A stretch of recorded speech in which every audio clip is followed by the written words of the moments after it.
Good afternoon and welcome to Level Up at Lunch. I am Pastor Patrice Wooten and I am so glad you joined us today. So just thinking about lunch, what is the natural thing that most of us, if not all of us, do before we have a meal? We say grace.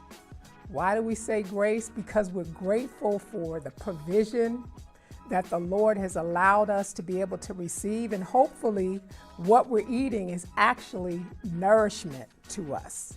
As I began to think about grace and the process of giving thanks, I was reminded of the story in Numbers chapter 13, and it picks up in Numbers chapter 14.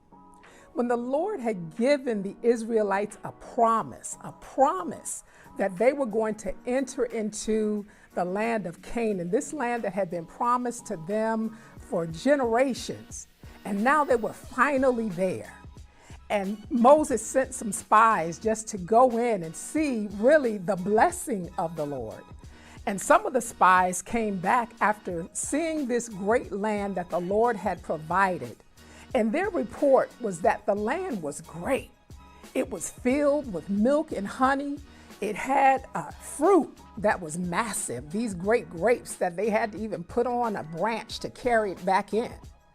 But some of them said, yeah, it's a great land, but there are giants in the land. And there's just no way we're going to be able to overtake those giants, that opposition. And that's what happens to us sometimes in our lives. When there is a blessing from the Lord, but yet we come up against some opposition, and it can cause us to shrink back as if it wasn't the promise of the Lord just because there's opposition. Proverbs says the blessings of the Lord make us rich and add no sorrow.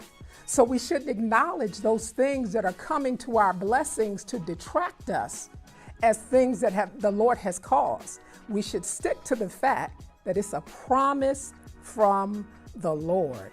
And I love what Caleb and Joshua said in chapter 14, verse 9 of Numbers. And I'm reading the Living Bible translation. They said, "Oh no, do not rebel against the Lord, and do not fear the people of the land, for they are bread for us." Wow. He said, they are bread for us to eat. The Lord is with us, and he has removed the protection from them. So don't be afraid of them. And when I just thought on that what they said there in that verse, that the enemy is really bread for us. After all, don't we say that the Lord has prepared? Guess where this table is prepared?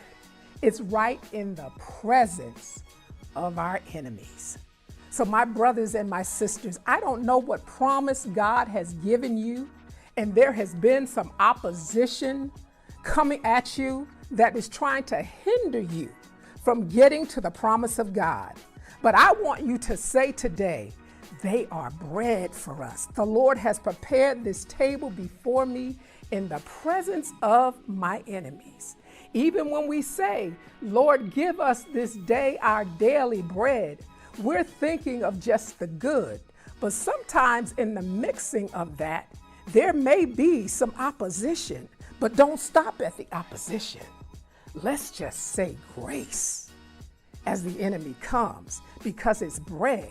It's something that's going to nourish us. So even as the enemy has come, just as we pray over our food, say, Father, I thank you for this meal that you have given to nourish me and not to harm me, but to give me an expected end. So I encourage you today to just say grace. It's bread for us.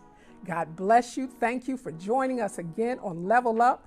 Don't forget to sign up and subscribe to our YouTube channel, and we'll see you again here next week.